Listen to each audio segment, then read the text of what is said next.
السلام علیکم ناظرین۔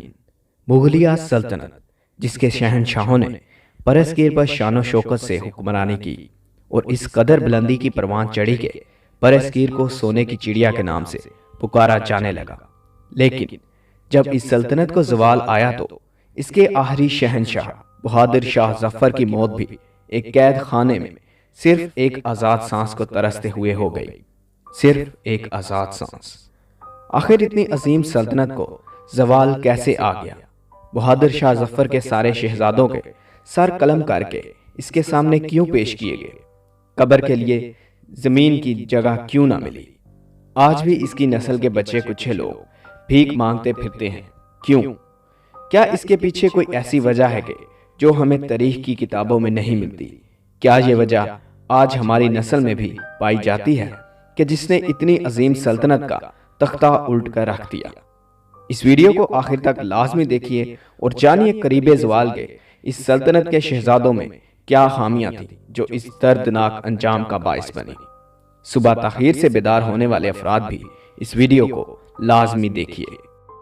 ویڈیو شروع کرنے سے پہلے برائے کرم فہد چینل کو سبسکرائب کیجئے اور گھنٹی کے بٹن کو دبا کر آل پر ٹیپ کر دیجئے تاکہ میری ہر آنے والی ویڈیو سب سے پہلے آپ تک پہنچ سکے۔ تباہی ایک دن میں نہیں آ جاتی، سلطنتوں کو ٹوٹتے صدیاں لگ جاتی ہیں۔ چھوٹی چھوٹی خامیاں، غلط عادات بڑی تباہی کی طرف لے جاتی ہیں۔ زمانہ 1850 کے لگ بھگ کا ہے، مقام دلی ہے، وقت صبح کے 3:30 بجے کا ہے۔ سول لائن میں بغل بج اٹھا ہے۔ 50 سالہ کپتان رابرٹ اور 18 سالہ لیفٹیننٹ ہنری دونوں ڈرل کے لیے جاگ گئے ہیں۔ 2 گھنٹے بعد طلوع آفتاب کے وقت انگریز سیولین بھی بیدار ہو کر ورزش کر رہے ہیں۔ انگریز عورتیں گھڑ سواری کو نکل گئی ہیں۔ 7 بجے انگریز مجسٹریٹ بھی دفتروں میں اپنی اپنی کرسیوں پر بیٹھ چکے ہیں۔ ایسٹ انڈیا کمپنی کے سفیر سر تھامس مٹکاف دوپہر تک کام کا اکثر حصہ ختم کر چکا ہے۔ کوتوالی اور شاہی دربار کے خطوں کا جواب بھی دیا جا چکا ہے۔ بہادر شاہ ظفر کے تازہ ترین حالات کا تجزیہ آگرہ اور کلکتہ بھیج دیا گیا ہے۔ دن کے 1 بجے سر مٹکاف بگھی پر سوار ہو کر وقفہ کے لیے گھر کی طرف چل پڑا ہے۔ یہ ہے وہ وقت کہ جب لال قلعہ کے شاہی محل میں صبح کی چہل پہل شروع ہو رہی ہے۔ ضلع الہی کے محل میں صبح صادق کے وقت مشاعرہ ختم ہوا تھا، جس کے بعد ضلع الہی اور عمائدین خوابگاہوں کو گئے تھے۔ اب کنیزیں نقرئی برتن میں ضلع الہی کا منہ ہاتھ دھلا رہی ہیں اور تولیہ برادر ماجبی نے چہرہ، پاؤں اور شاہی ناک صاف کر رہی ہیں، اور حکیم چمن لال شاہی پائے مبارک کے تلووں پر روغن زیتون مل رہا ہے۔ اس حقیقت کا دستاویزی ثبوت موجود ہے کہ لال قلعے میں ناشتے کا وقت اور دلی میں برطانوی حصے میں دوپہر کے لنچ کا وقت ایک ہی تھا۔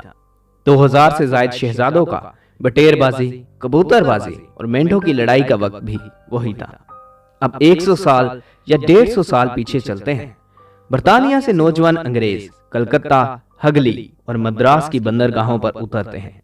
برسات کا موسم ہے، مچھر ہیں اور پانی ہے۔ ملیریا سے اوسطاً 2 انگریز روزانہ مرتے ہیں، لیکن ایک شخص بھی اس مرگے آباد سے واپس نہیں جاتا۔ لارڈ کلائیو گھوڑے کی پیٹھ پر سوار رہتا ہے۔ اب 2020 میں آتے ہیں۔ 95% سے زیادہ امریکی رات کا کھانا 7 بجے تک کھا لیتے ہیں، 8 بجے تک بستر میں ہوتے ہیں اور صبح 5 بجے سے پہلے بیدار ہو جاتے ہیں۔ بڑے سے بڑا ڈاکٹر 6 بجے صبح ہسپتال میں موجود ہوتا ہے۔ پورے یورپ، امریکہ، جاپان، آسٹریلیا اور سنگاپور میں کوئی دفتر، کارخانہ، ادارہ، ہسپتال ایسا نہیں جہاں اگر ڈیوٹی کا وقت 9 بجے ہے تو لوگ 9:30 بجے آئیں۔ آج کل چین دنیا کی دوسری بڑی طاقت بن چکا ہے۔ پوری قوم صبح 6 سے 7 بجے ناشتہ اور دوپہر 11:30 بجے تک لنچ اور شام 7 بجے تک ڈنر کر چکی ہوتی ہے۔ اللہ تعالیٰ کی سنت کسی کے لیے نہیں بدلتی۔ اس کا کوئی رشتہ دار نہیں اور نہ ہی اس نے کسی کو جنا اور نہ کسی نے اس کو جنا۔ جو محنت کرے گا تو وہ کامیاب ہوگا۔ عیسائی ورکر تھامس مٹکاف 7 بجے دفتر پہنچے گا تو دن کے 1 بجے تولیہ برادر کنیزوں سے چہرہ صاف کروانے والا بہادر شاہ ظفر مسلمان ہی کیوں نہ ہو، ناکام رہے گا۔ جنگ بدر میں فرشتے نصرت کے لیے اتارے گئے تھے، لیکن اس سے پہلے مسلمان پانی کے چشموں پر قبضہ کر چکے تھے۔ جو کہ آسان کام نہ تھا، اور اللہ تعالیٰ کے محبوب رات بھر یا تو پالیسی بناتے رہے یا سجدے میں پڑے رہے۔ حیرت ہے ان دانشوروں پر جو کہ یہ کہہ کر قوم کو مزید گمراہ کر رہے ہیں کہ پاکستان 27 رمضان کو بنا تھا تو کوئی اس کا بال بیکا نہیں کر سکتا۔ کیا سلطنت خداداد، مسور، ٹیپو سلطان کی سلطنت اللہ تعالیٰ کی دشمن تھی؟ اسلام آباد میں مرکزی حکومت کے دفاتر ہیں یا صوبوں کے دفاتر ہیں یا نیم سرکاری ادارے، ہر جگہ لال قلعہ کی طرز زندگی کا دورہ ہے۔ کتنے وزیر، کتنے سیکرٹری، کتنے انجینئر، کتنے ڈاکٹر، کتنے پولیس آفیسر، کتنے ڈی سی او، کتنے کلرک 8 بجے ڈیوٹی پر موجود ہوتے ہیں۔ کیا اس کام کو تباہ و برباد ہونے سے دنیا کی کوئی قوم بچا سکتی ہے؟ جس میں کسی کو تو اس لیے مسند پر نہیں بٹھایا جاتا کہ وہ دوپہر 11 بجے تک اٹھتا ہی نہیں، اور کوئی اس چیز پر فخر کرتا ہے کہ وہ دوپہر کو اٹھتا ہے لیکن سپہر تک ریموٹ کنٹرول کھلونوں سے دل بہلاتا ہے، جبکہ کچھ کو اس بات پر فخر ہے کہ وہ دوپہر کے 3 بجے اٹھتے ہیں۔ کیا اس معاشرے کی اخلاقی پستی کی بھی کوئی حد ہے؟